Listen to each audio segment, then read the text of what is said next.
Chapter 12. Halt and Will, intent on the tracks left by Tennyson and his followers, noticed the different set almost simultaneously. "Halt?" Will said, but his old mentor was already nodding. "I see them." He reined in Abelard. Will and Horace stopped as well, and the two rangers dismounted to study the evidence of the newcomers. Horace, aware of a certain tension in the air, surreptitiously loosened his sword in its scabbard. He was bursting to question the rangers, but he knew any such distraction would be unwelcome. They'd tell him when they'd assessed the situation. Will glanced back down the trail. There was a small subsidiary defile leading in from the left-hand side of the pass a few meters back, a narrow gap in the rocks that joined the major route to Aurelian. They had ridden past it almost without noticing. Then they had seen plenty of narrow tracks leading off the main path. Most of them petered out after 20 or 30 meters, ending in blind walls of rock.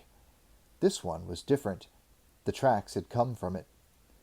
Will ran lightly back and disappeared into the cleft. He was gone for some minutes, and then, to Horace's intense relief, he reappeared. The tall young warrior was uncomfortable when his friend vanished suddenly like that. So was Tug, he realized. The little horse had shifted nervously and stamped his hoof when his master seemed to vanish into the rock. "That's where they came from," Will said thoughtfully, jerking his thumb back at the gap in the wall. "The trail in there goes back quite a way. I went 40 or 50 meters in, and it didn't seem to end.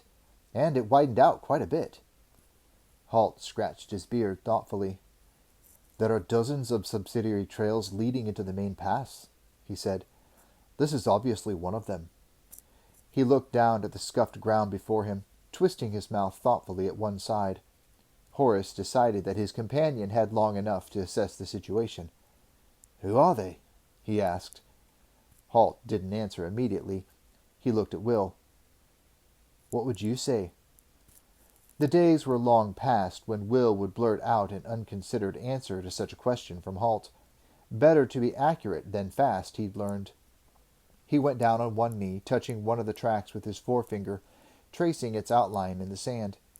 He looked left and right, studying the faint outlines of other footprints.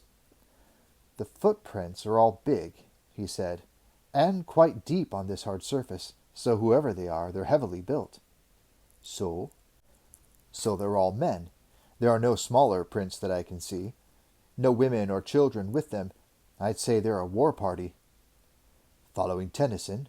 Horace asked, his mind going back to the pathetic scene at the Crofters' cottage. Will chewed his lip thoughtfully. He looked at Halt, but the older ranger gestured for him to continue his line of reasoning. "Maybe," he said. "They came through several hours after Tennyson did. You can see where their tracks overlay his parties, and they're fresher. I'd say these were made earlier this morning." "Well, let's hope they catch up to him," Horace said. To his way of thinking, if a vengeful Scotty party wiped out Tennyson and his outsiders, that would be a neat solution to the whole situation. "Maybe," Will repeated. "But if they're chasing Tennyson, why did they come into the main trail here from the east?" He indicated the side trail again. "Anyone following Tennyson after what he and his men did would be more likely to come straight down the pass behind us, from the north." "Maybe there's a shortcut," Horace suggested, but Will shook his head. "If you could see the way it snakes and twists in there, you'd know it's no kind of shortcut. I'd say it originates from somewhere else entirely, somewhere farther to the east." He looked at Halt for confirmation, and the bearded ranger nodded. "I tend to agree," he said. "I think it's just coincidence that we've run across them. Odds are they have no idea that Tennyson and his thugs are ahead of them." "Couldn't they see the tracks?" Horace asked, waving his hand vaguely at the sandy, rock-strewn surface of the path. Halt allowed himself a brief smile. "Could you?" he asked. Horace had to admit that if the two rangers weren't there to point out the faint scuffs and imprints in the sand, he probably wouldn't. He shook his head. "The Scotty are no great shakes at tracking," Halt told him. He gestured for Will to remount and swung up into Abelard's saddle. "So if they're not after Tennyson, what are they doing here?" Horace asked. "My guess is They're planning a cattle raid on Oraluin. There are several small villages close to the border, and they may be heading for one of them." "And if they are?" Will asked. Halt fixed his unblinking gaze on him. "If they are, we'll have to discourage them, which would be a nuisance." The intentions of the Scotty party became clearly shortly after they emerged from One Raven Pass into Oraluin itself. Tennyson's party veered slightly to the east, but basically continued to follow a southerly route.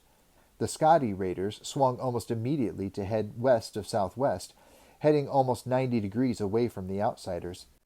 Halt sighed heavily when he interpreted the signs on the ground. He looked to the southeast, hesitating, then reluctantly turned Abelard's head to follow the raiders. "We can't leave them to their own devices," he said. "We'll have to take care of them and then come back to pick up Tennyson's trail again." "Can't the locals take care of themselves?" Will asked. He was reluctant to leave the pursuit of Tennyson and his followers just because a few cattle might be stolen. Halt shook his head wearily. "This is a fairly large party, Will. Maybe 15 or 16 armed men. They'll pick out a small farm with only 2 or 3 men to defend it. They'll kill the men, burn the buildings and crops, and take the cattle. And they'll probably take the women as slaves, too, if they're in the mood." "And if they're not?" Horace asked. "They'll kill them," Halt said coldly. "Do you want to let that happen?" Both young men shook their heads. They could see the scene at the Crofters' cottage all too vividly once more. "Let's get after them," Will said, his face grim. Mounted as they were gaining ground rapidly on the Scotty raiders. The countryside on this side of the border changed dramatically, and they were moving through heavily wooded land now. Halt called Will alongside him. "Go ahead and scout the way," he said. "I don't want to catch up to them without knowing it." Will nodded his understanding and urged Tug forward.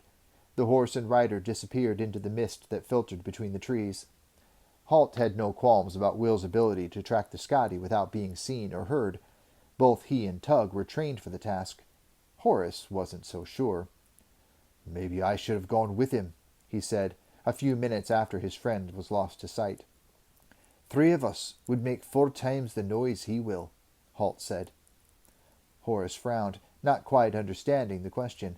"Wouldn't 3 of us make 3 times the noise?" Halt shook his head. "Will and Tug will make hardly any noise. Neither will Abelard and I. But as for you and that moving earthquake you call a horse—" He gestured at Kicker and left the rest unsaid. Horace was suitably offended at this slur on his faithful horse. He was very fond of Kicker. "Well, that's a little harsh, Halt," he protested. "In any case, it's not Kicker's fault. He's not trained to move quietly." He trailed off, realizing he'd just reinforced the very point Halt was making. The ranger caught his eye and inclined his head meaningfully. Sometimes, Horace thought, a simple look or tilt of the head could convey more sarcasm than a torrent of words. Halt, understanding the concern for Will that lay behind Horace's suggestion, decided he should reassure him, but not for a few minutes. He was enjoying pulling the warrior's leg again. It was like old times. Then he scowled. He was getting sentimental.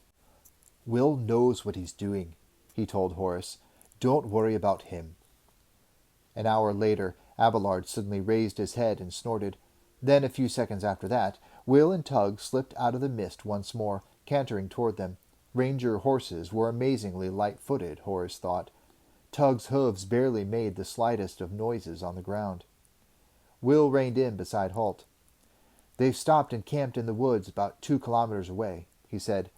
"They've eaten, and most of them are sleeping now, aside from the pickets." Halt nodded thoughtfully. He glanced at the sun. "They've been traveling hard all day," he said. "They're probably going to rest up for an hour or 2 before they attack. Did you see any sign of a farm farther on?" Will shook his head. "I didn't go past them, Halt. I thought I'd better let you know what was happening first," he said apologetically. Halt made a small hand gesture, dismissing the need for apology. "No matter," he said. "There'll be a farm close by. That's what they'll be heading for.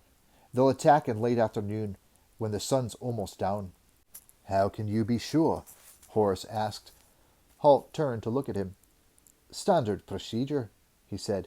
There'll be enough light to attack, but the farmers won't be able to see them clearly, so they'll be surprised and confused.